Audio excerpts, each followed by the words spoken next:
get this thing ready, get it down the track, and then come back and make adjustments on it.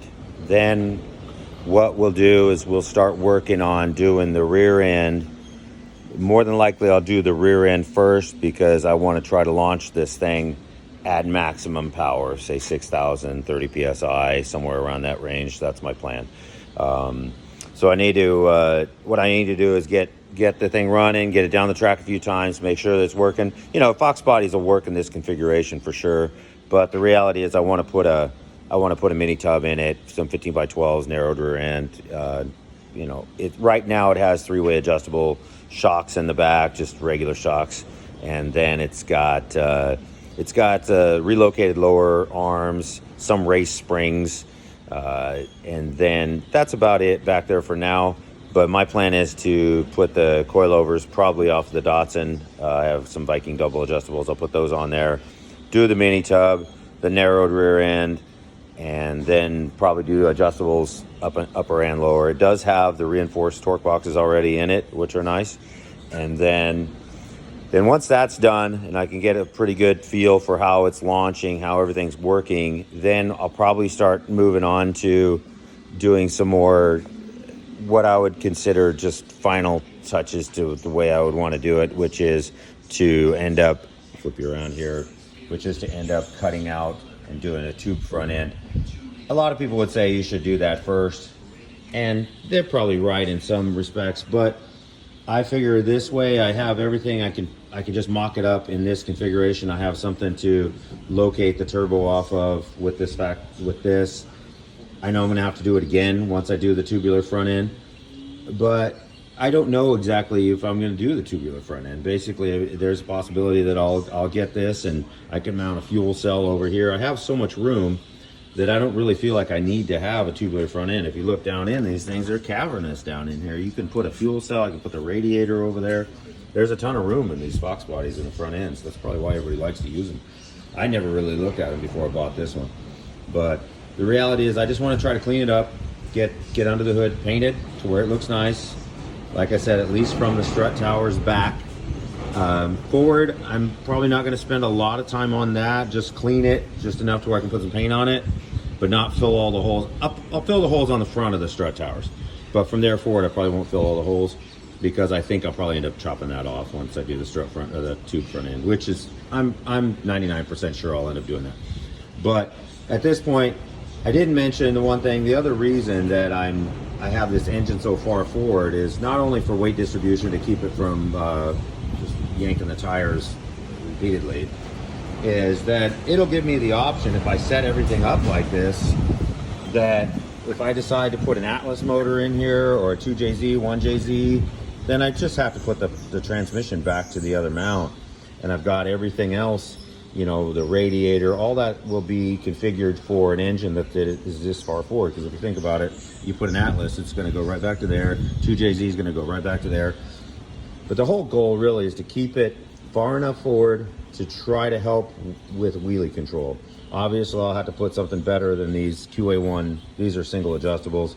I'll have to put some double adjustables on there, but these may work. You never know. I can tighten it down at least. That's the one thing. I can keep the front end tight. And but again, what we're going to try to do is just get it down the track in a simple configuration, like they've ran Fox bodies for years before they became so popular and were so nice. You know, where they really built them to go as fast as they are. But I'll say the ultimate goals. I usually put out a goal for my cars, and I've met my goal very easily with that truck. That goal for that truck was to run a mid-10 when I built it, and it's already went a 940.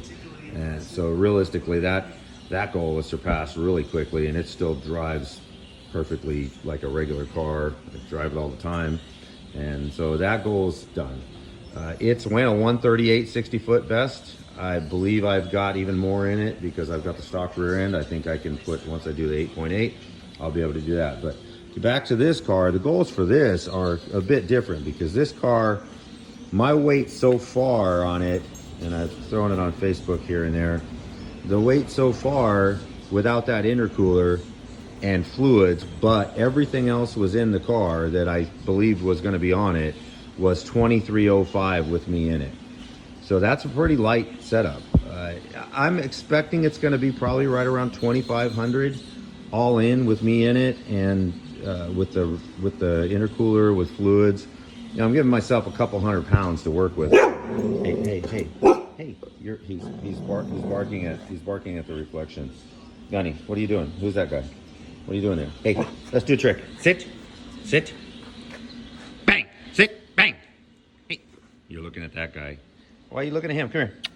Look, sit, up. Oh, you play dead? Roll over, all the way. Sit. Let's get this one time on camera. He's looking at the reflection. He doesn't know what to think of that. It's funny. Don't worry, buddy. Eventually, when I stand above it, you'll really freak out on that. But anyway, look at me. Hey, look. Hey, look. Bang, bang, bang. He's like, I'm not gonna die when there's somebody looking at me in this car. You can't figure that out. But anyway, back to the car and the rest of the dog. Again, this paint is actually pretty nice. I feel I can sand and buff it to where it'll look pretty sharp. So I'm pretty happy about that too. This is a pretty good buy. But hopefully I'll have this thing out here in about a month. I'm gonna put this video together. I'm just gonna save it along. See, he's doing it again. He doesn't know what's going on over there. He doesn't know what's going on. But I'm gonna save this video, throw it together with once I get the exhaust back, and maybe I'll do some video I'll put together the video of doing the work under the hood at the same time and release it all at the same time. But we'll see. I'm kind of new to this YouTube thing, and I just want to share what I'm doing, and hopefully everybody likes it. And if you do, you know, once I get this all up, please like, share, subscribe, especially share. If you guys, you know, if you like it and somebody else you know may like it, please share it, and that way you can kind of get it out to other people. I know it's something a little different. I know there's been Fox Body 4G63 powered Fox bodies before, but I don't think there's been one that's a compound turbo. And so I think, and definitely not one that's had the engine this far forward. So I'm kind of going on unknown territory here, but I think it's going to work out pretty well. But anyway, that's all for today. I will see you guys the next time that I got this video up, and I'll add it into this one.